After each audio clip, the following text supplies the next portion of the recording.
अलैकुम वरहमतुल्लाहि वबरकातुहू।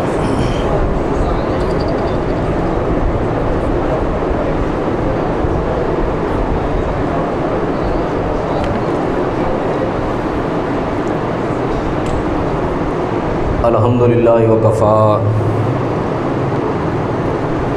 व सलामुन अला इबादिहिल्लज़ीना इस्तफ़ा। अम्मा बाद फ़अऊज़ु बिल्लाहि समीइल अलीम मिनश शैतानिर रजीम मिन हम्ज़िही व नफ़्ख़िही व नफ़्ख़िही। बिस्मिल्लाहिर रहमानिर रहीम। इन्नद्दीना इंदल्लाहिल इस्लाम।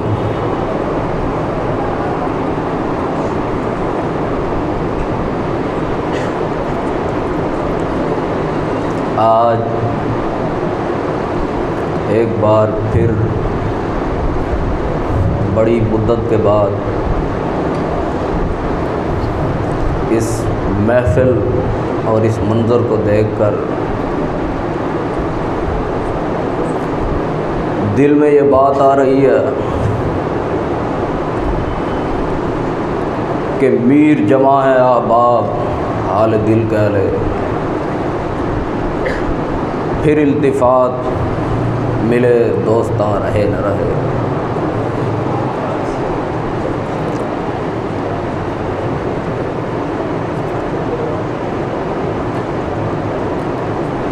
हज़रात, बस एक दो बातें आपके सामने अर्ज़ करूँगा।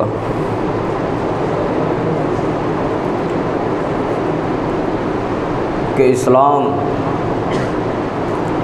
क्या चीज़ है, इस्लाम किसको कहते हैं, इस्लाम का माना व मफ़हूम क्या है। हज़रात, इंतहाई सादा सी बात,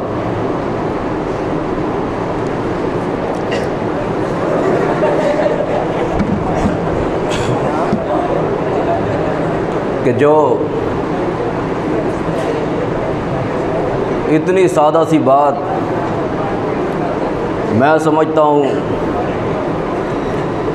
कि एक बिल्कुल अनपढ़ सादा आदमी, रेहड़ी लगाने वाला मज़दूर भी इस बात को समझ जाए।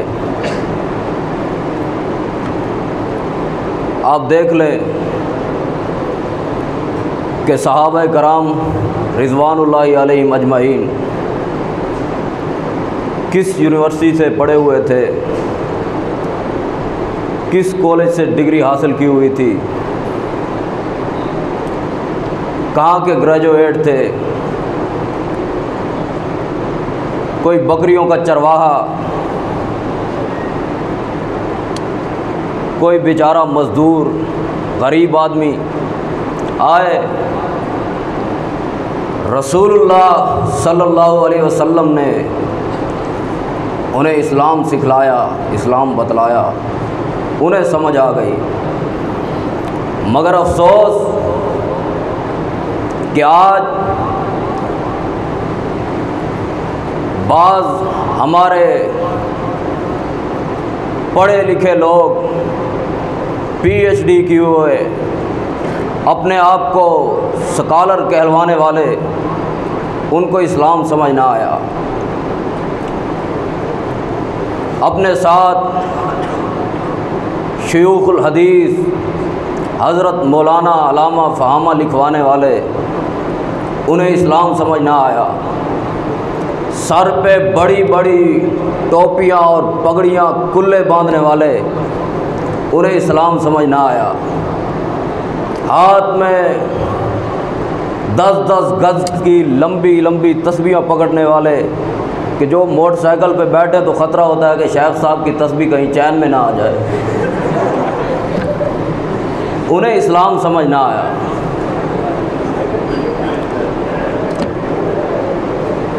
लेकिन उधर सादा लोग, बिल्कुल सहाबा कराम, आपने उन्हें इस्लाम समझाया और उनको इस्लाम समझ आया। क्यों जी, सहाबा कराम ने इस्लाम को समझा कि नहीं? हाँ हाँ बोले ना, बात करें, आपसे मुखातिब हूँ। सहाबा कराम ने इस्लाम को समझा कि नहीं?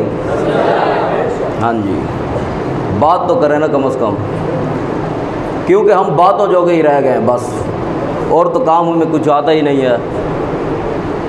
पूरी कौम ही ऐसी हो चुकी है, छोटे से लेकर बड़े तक सारे के सारे नारे लगवा लो, बातें सुनवा लो, इश्तिहार लगवा लो, बैनर लगवा लो, स्टिकर लगवा लो, और कुछ करना नहीं आता। आप देख लें कि कश्मीर में साला साल से मुसलमान जुल्म की चक्की के अंदर पिसता आया, फ़लस्तीन के अंदर मुसलमानों पर जुल्म हुआ, शाम, बर्मा, रूम में मुसलमानों पर जुल्म हुआ। हमने सिर्फ़ और सिर्फ नारे लगाए, बातें की, झूठी तसल्लियाँ दी, दलासे दिए, और प्राइम मिनिस्टर साहब कहा कि आधा आधा घंटा खड़े होकर सड़कों पर एहतजाज करो, और हमारे जर्नैल, उनके तो क्या ही कहने माशाअल्लाह, उनके अगर उनके सामने बात की जाए जंग की तो बेचारे ऐसा मुंह लेकर आ जाते हैं जैसे इनकी 100 माँ इकट्ठी मर गई हो, यतीमों वाला मुंह लेकर आ जाएंगे।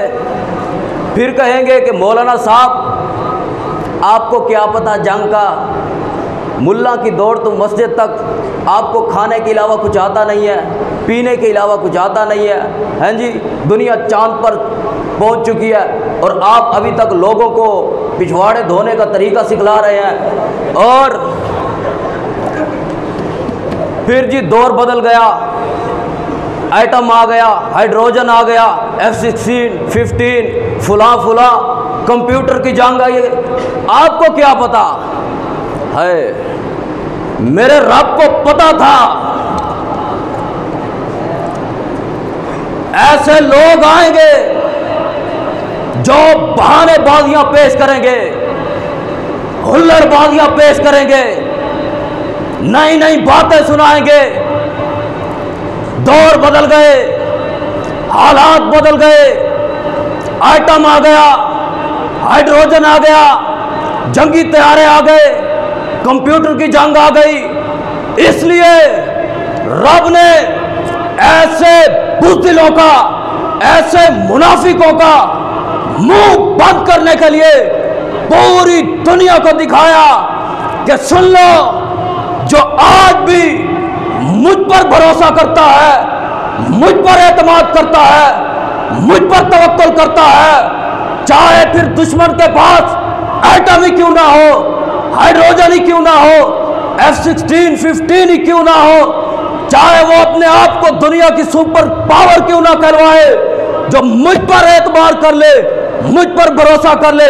फिर दुनिया ने देखा कि अफगानिस्तान से अमेरिका को कुत्ते की तरह जलील और ख्वार करके भगाया। देखा कि नहीं दुनिया ने? क्या था उनके पास? क्या था उनके पास? कौन सा आइटम था? कौन सा हाइड्रोजन था? कौन से उनके पास जंगी तैयारे थे? कौन सी वो टेक्नोलॉजी रखते थे? बिल्कुल बेचारे सादा लू, खाक छांगने वाले है। क्या इश्क ने समझा है, क्या हुस्न ने जाना है। हाँ जी, क्या इश्क ने समझा है, क्या हुस्न ने जाना है।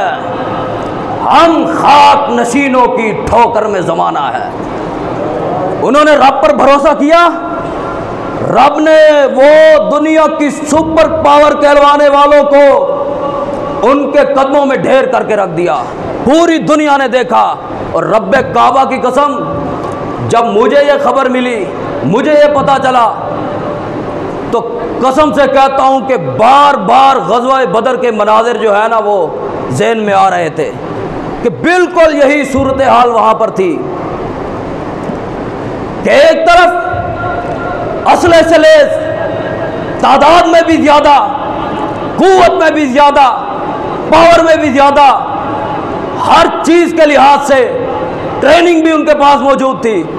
और इधर बेचारे 313, तादाद भी कम है, असला भी पूरा नहीं है और ट्रेनिंग भी पूरी नहीं है, लेकिन था तो क्या था, उन्हें रब पर तवक्कुल था, भरोसा था, ईमान था, यकीन था। रब ने फतह का ताज उनको पहनाया और आज यही बिल्कुल सूरत हाल अफगानिस्तान में है। अब उन्होंने कोई ज़्यादा अरसा नहीं हुआ, 20 साल का अरसा, 20 साल के अरसे में अफगानिस्तान को फतह किया और हम 1947 से लेकर अब तक एक छोटे से टुकड़े कश्मीर को नहीं आज़ाद कर सके। वजह क्या है, सबब क्या है हजरात? वजह यह है, सबब यह है कि उन्होंने रब को सुपर पावर माना, रब पर भरोसा किया, रब पर एतमाद किया, रब पर तवक्कुल किया। और हम 1947 से लेकर आज तक अमेरिका के चप्पल चाटते आ रहे हैं। उनसे तुम तवक्को करते हो, जनरल असम्बली में जाकर उनसे जाकर भीख मांगते हैं, अल्लाह दे नाम ते कश्मीर दे। अजीब बात करते हो यार। वो जो यहूदी ईसाई जो तुम्हारे अजली अब्दी दुश्मन है, वो तो एक मुसलमान मर जाए वो कहते हैं शुक्र है कि एक कम हो गया धरती से। आप उनसे कश्मीर की भीख मांगने जाते हैं, क्यों जी? और बात हमारे ये चलेगा बीच में है। बहरहाल आप मेरी बात की तरफ ध्यान दें। बात हमारे सरकारी टुकड़ों पर पलने वाले मुल्ला, ज़मीर फरोश मुल्ला, जब भी पाकिस्तान में इस्लाम पर कीचड़ उजाला जाए, खत्म नबूवत के कवानीन में रद्द बदल किया जाए, अज़मत सहाबा पर कीचड़ उजाला जाए, हमेशा वो टीवी चैनल पर आकर, सोशल मीडिया पर आकर इस्लाम अमन का दर्स देता है, इस्लाम सलामती का दर्स देता है, इस्लाम अमन का हिकमत अमली का पैगाम देता है। और जाओ उस मुल्ला से जाकर पूछो कि जरा मैं भी देखूं कि किसी चौक में तेरी मां का दुपट्टा उस पर कोई हाथ डाले, फिर तू हिकमत अमली के दर्स देना। और यहां पर हजरत सिद्दीका कायनात हजरत आयशा के दुपट्टे को उछाला गया और यह हिकमत अमली के दर्स देते रहे। मैंने कहा सुन लो, यह हिकमत अमली के फकिया और चूरन कहीं और जाके बेच रहा, हमें ना सुनाओ। इसलिए जो हमारे सामने हजरत आयशा को गाली देगा, हम उसके गले को पकड़ेंगे। बोलो, हम उसके गिरबान को पकड़ेंगे। जो सिद्दीक को गाली देगा, हम उसके गले पर हाथ डालेंगे। जो फारूक को गाली देगा, हम उसके गिरबान को पकड़ेंगे। जो सहाबा पर तर्ज करेगा, गलत जबान इस्तेमाल करेगा, हम उसके साथ पूरी तरह लड़ेंगे और उसका सदेबाप करने की कोशिश करेंगे। बहरहाल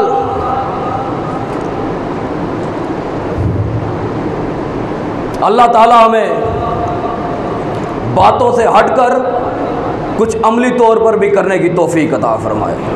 हाँ जी, नारे लगाने तो हमें बहुत आते हैं ना, हर तकरीर में देख लो, जलसे में देख लो, जुलूस में देख लो, अलामा साहब कदम बढ़ाओ, हम तुम्हारे साथ हैं। मौलाना साहब कदम बढ़ाओ, हम तुम्हारे साथ हैं। वो मौलाना जेल में 6-6 साल चाहे पड़ा रहे ना, उसे कोई खाना भी ना पूछे तो जलसे में देखो तो अलामा साहब कदम बढ़ाओ, जी जी, वाह वाह, क्या बात है, हैं? हरात मैं बात कर रहा था, रसूलुल्लाह ने साहबा को इस्लाम समझाया। बड़े ही जलीलुल कदर साहबी हज़रत फ़ारूक आज़म रज़ी अल्लाह ताला अन्हु, वो साहबी रसूल कि जिसे हज़रत मुहम्मद रसूलुल्लाह ने रब से इल्तिजाएँ करके दुआएं करके मांगा, भला उसकी शान व कदरत के साथ, कदर व मंजिलत के साथ भी किसी किस्म का मुकाबला हो सकता है? वो हज़रत उमर आ रहे, हाथ में तौरात का वर्क थामा हुआ, जनाब रसूलुल्लाह की निगाह मुबारक पड़ी, आपका चेहरा देखकर गुस्से से सुर्ख हो गया। जब सिद्दीक़ अकबर ने इस मंजर को देखा तो कहा, उमर तेरी मां तुझे गुम पाए, क्या तूने रसूलुल्लाह के चेहरे को नहीं देखा?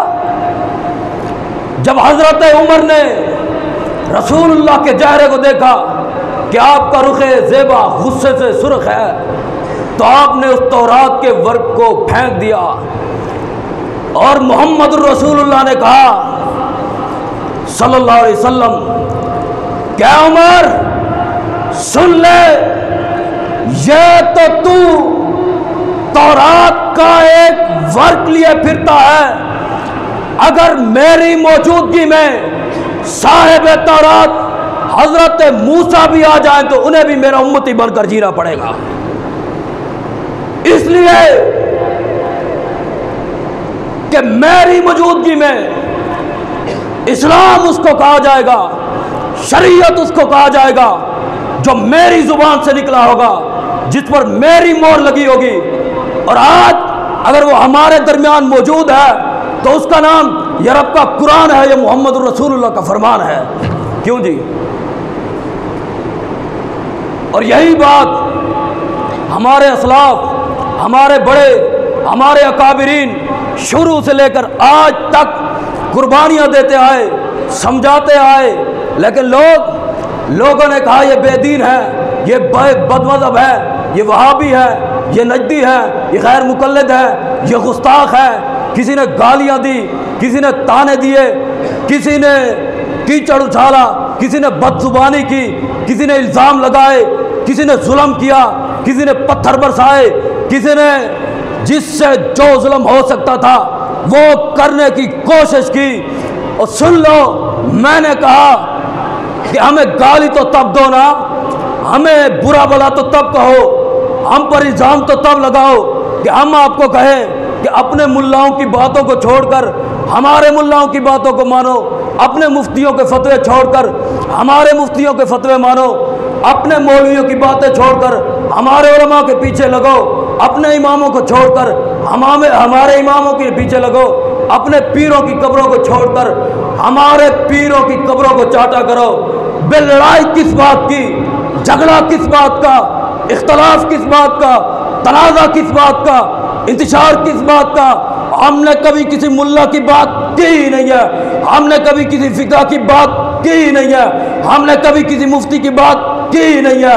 रब्बे काबा की कसम, रब्बे किबरिया की कसम, रब्बे मोहम्मद की कसम, हमने जब भी बुलाया है, जब भी दावत दी है, जब भी पैगाम दिया है, ये रब के कुरान की तरफ बुलाया है, ये मोहम्मद रसूलुल्लाह के फरमान की तरफ बुलाया है। यही दीन है, यही शरीयत है, यही इस्लाम है। तीसरी चीज़ न मदीने वाले ने बतलाई है, न हमने कभी सुनाई है। फिर भी लोगों का क्या कहना? क्यों जी? लोगों ने कहा, किसी ने गाली दी, किसी ने इल्ज़ाम दराजियाँ की, लेकिन और किसी ने धमकियाँ देकर रोकने की कोशिश की। और धमकियाँ देने वालों को तो मेरे अकाबिर ने पहले भी यही कहा और अब भी, जैसा कि मेरे शयूख ने, मेरे उस्ताद मोहतरम ने ये बात की, और आज मैं स्टेज पर खड़ा होकर ये बात करता हूँ कि हमको धमकियाँ ना दो, इसलिए कि हम तो उस दिन पैदा ही नहीं हुए जिस दिन किसी माँ ने बुज़दिल जने थे। क्या कर? हाँ जी, किसी और के सामने जाओ, किसी और को धमकियाँ दो, डराओ, बहलाओ, फुसलाओ। क्यों जी? हम वो जवान नहीं है कि जो किसी की धमकियों से मरूब होकर डर जाएं, बहल जाएं, फुसल जाएं, जिनके बारे में कायदे मिल्लत ने कहा था कि खिलौने देकर बहलाए गए। तमन्नाओं में उलझाए गए। हाँ जी, हम तो वो हैं जिनके बारे में मेरे कायद ने कहा था कि 1000 दाम से निकला हूं एक जुम्बश में, जिसे गुरूर हुआ करे शिकार मुझे। और सुन लो, हमसे अगर कोई दीन मनवाना है तो वो दीन लेकर आओ जिस पर मोहम्मद रसूलुल्लाह की मोहर लगी हो। और हमने शुरू से लेकर आज तक और आगे भी इसी दीन की दावत पहले भी दी है और आगे भी देते रहेंगे। तुम्हारे जी में जो आए मर्जी कर लो, हमको कत्ल करो, दार पे खींचो हमको कत्ल करो, दार पे खींचो हमको। हमने ये जुर्म किया है कि सच बोलते हैं हम, क्यों नहीं? दीन अगर नाम है तो वही का नाम है, और वही जिसे रब ने जिब्राईल अमीन को देकर मोहम्मद करीम के सीना अतहर पर उतारी और आज हमारे दरमियान मौजूद है, तो उसका नाम कुरान है या हदीस है। तो अल्लाह ताला से दुआ है कि अल्लाह ताला हमें ज़िंदा रखे तो इस्लाम के लिए, और मौत दे तो ईमान पर। वाखिर दवाना।